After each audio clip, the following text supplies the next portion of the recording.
Hey, something a little bit um, different.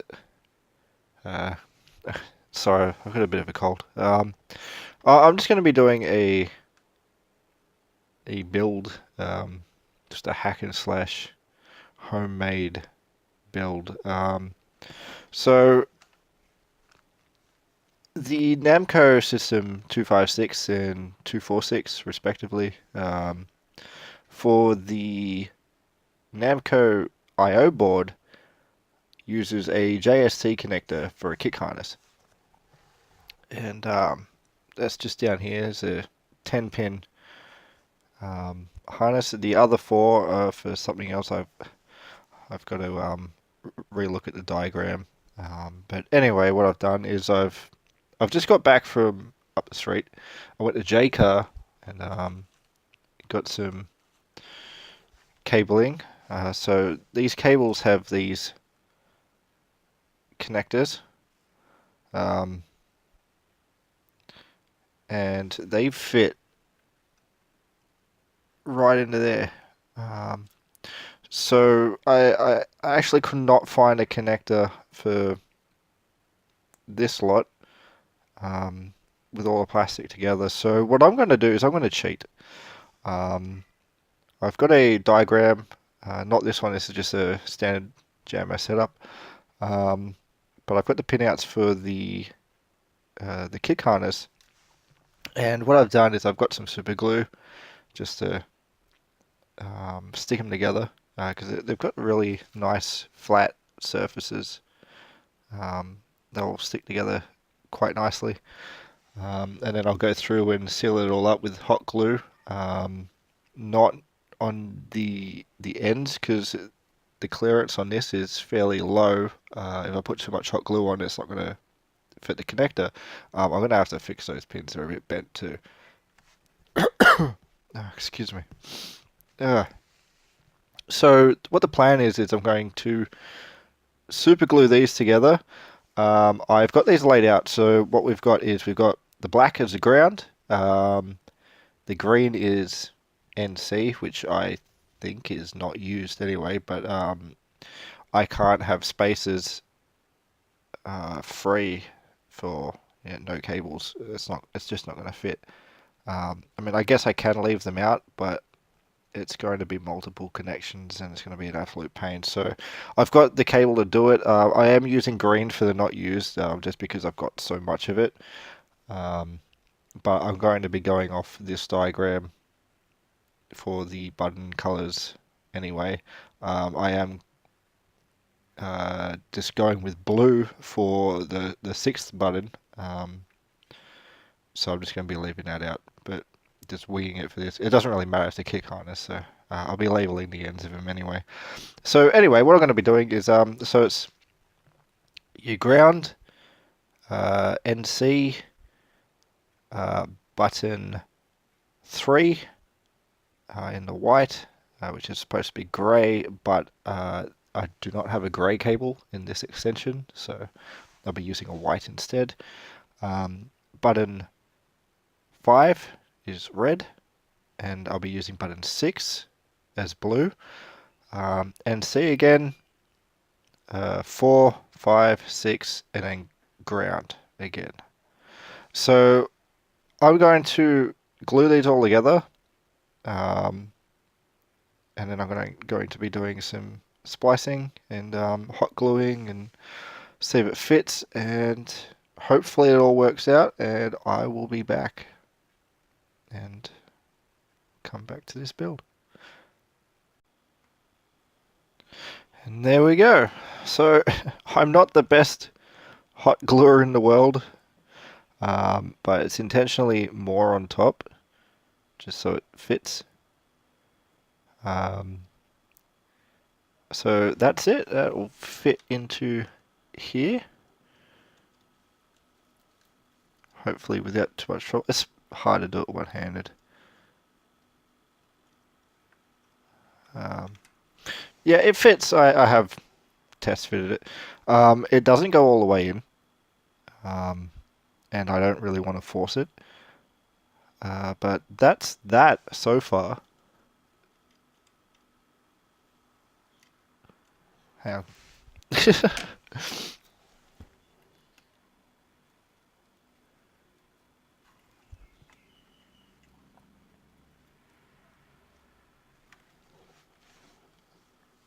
So it sort of hangs back a bit, but it's not going anywhere. It's got a decent connection. Um, that'll be enough, to be quite honest. So that's that part done. Um, now all I've got to do is cut these wires in half. I'm going to cut them in half just to leave myself enough room, just in case. So I've got these connected if it does mess up. I mean, I've got plenty here anyway, but just so I can make another one or another 5 as backups as I get more systems, possibly. So yeah, I'm going to do that, and I'm going to take a while stripping all these cables and making them longer, soldering them together, and I shall be back. Alright, so this is what I'm left with. I've separated player 1 and player 2. These were the NC, as I was saying before, like all the ones that were listed as NC. The other harness that I made, from memory, you didn't even need them, so all I've done is I've just capped them off with some heat shrink. I've separated players 1 and 2. The ground you don't really use because I usually just hook it up to the ground for the rest of the buttons in the cabinet anyway. But I've separated players 1 and 2, which when I go and tidy this up later, I will put them together or separate them even further with cable ties. But yeah, I've still got to put the tips or the spades on the end of these so they can fit onto the buttons. But for the most part, that is now my Namco System 256246 kick harness. But yeah, I'll put the rest of the connections on for the buttons, and I will plug this into Dragon Ball Z and see how it functions. So here we go. Well, this is booting up anyway. This is the harness that I just made, the kick harness. So that's all tidied, and I've separated it. So this is player 2. I'm not using the ground because I've already got grounds hooked up. This is the old one. So that was actually from a monitor, CRT monitor adjust. I'll still be using this because this is excellent. I just could not find another one of these connectors, which is why I went with the whole gluing together method. So let's see if this actually works. So the buttons that these are for is for these two. So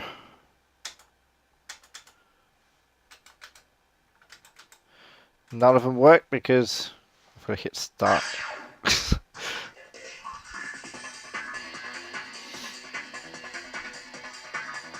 Alright, so Goku, see if this works. That's one kick button. So this is our guard, this is our fly.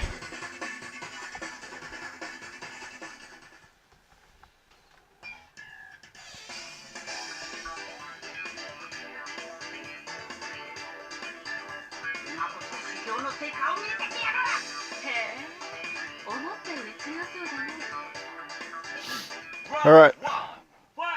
So let's see if we can get far enough back to test this. Alright. Guard. Guard's working. That's off the kick harness. And fly.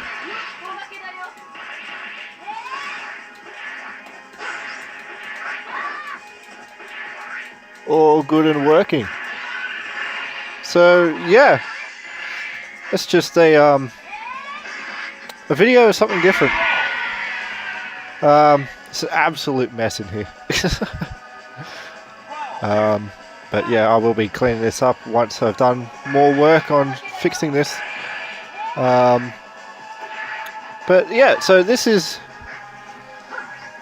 my makeshift harness, or kick harness.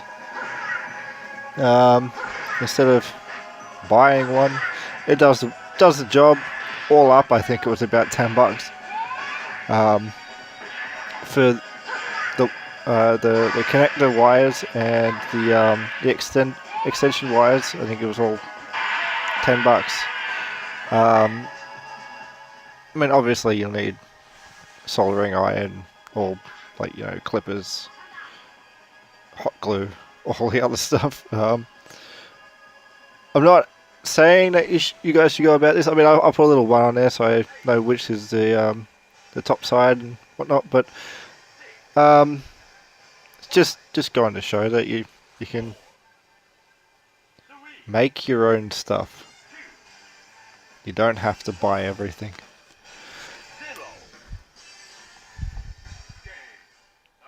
Well, that's it from me, and